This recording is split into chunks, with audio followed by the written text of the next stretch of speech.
Hey team, this video is going to go over how to manage your patient's cap for the year, meaning how many visits that they have, how many visits that they have left, and how to best kind of plan strategically to, one, get the patient the most amount of visits, but two, be mindful of their cap and how many visits they have left in the year. And three, we're going to go over how we help you do that, how we can help you kind of build that recurring census that we talk about.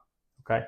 First, we say we cap patients' visits at around 28 visits a year. You will have patients that tell you that they have unlimited visits for the year. You will have doctors that say the patient has unlimited visits for the year. You may even have patients' insurance companies telling them they have unlimited visits a year. Okay, what they actually have, all right, is a cap, meaning this 28 visits is their almost no questions asked, full Medicare cap that patient gets every year, every January 1 to December 31. After you go past this cap, all right, this is where you'll hear people talk about therapy need and what if my doctor writes a note that I need more therapy and all these modifiers to adjust the cap and get these patients more visits. Once you go past this cap here, all right, you put the patient at risk for getting a bill from Medicare. Could be in a couple months, could be in a few years down the road. And what do I mean by that?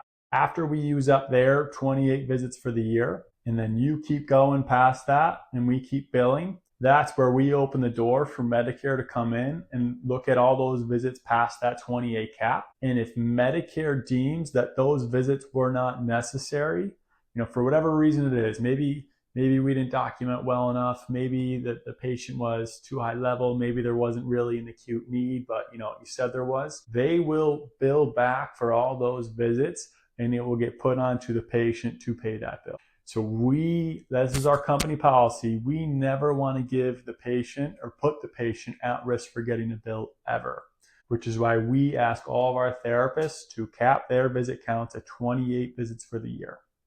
When you bring a patient onto service, we will verify their insurance. We will run their insurance benefits. So we will tell you, how many visits that they do have left for the year. And let's say, you're seeing the patient again later in the year. We will remind you how many visits they have left in the year. So we want you all to be very mindful of this 28 number and be responsible for, like I said, this patient's care and figure out, okay, how do I give the patient the most amount of visits, time of the year, how much do they really need? Where are we? Is it the remaining end of the year and we just want to use them all up? So how are we going to do all that?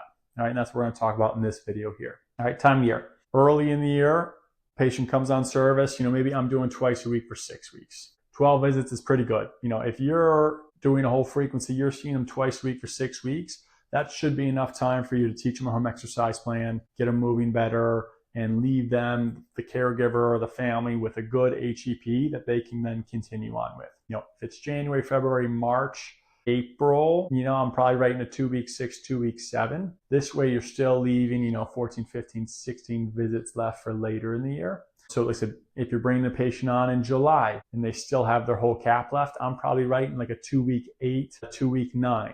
So the time of the year is very important on what type of frequencies it is that you're going to write for the patients. Therapy need. Maybe this patient is really acute and it's early in the year, but they really need maybe 3 times a week for 5 weeks. And you want to go through 15 visits in January. Sure.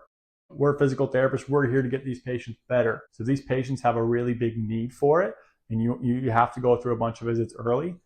That's all right. You're here to get the patients better. If they have a little need, that's where, maybe you're only doing a 2 week 6 for those gait instability patients who are higher functioning. So I said, we just want you to be mindful of time of year, therapy need, how many visits do they really need? Because we let you write your own frequencies. We trust you guys that you can pick how many visits that the patient is actually going to need based on the time of year and their presentation, let's say. 3, remaining cap. So let's say it's August, September, maybe October, and we call that patient up to get him back with you for a second episode. And we say, hey, John, this patient's got about 20 visits left for the year. And that patient wants to use them and go through them, okay? This is where you can do a 2 week 10. Maybe the patient has 16 visits left and it's October, 2 week 8. A lot of these patients, they're entitled up to about 28 visits a year.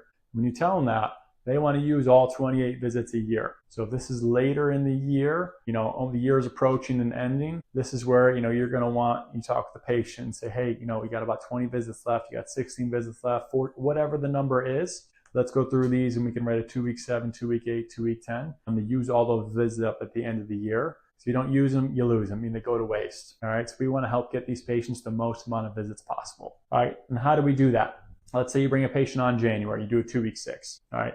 At your discharge, I'm always having a conversation with the patient. When would you like me to come back and see you? All right. I remind them, hey, we got 28 visits for the year.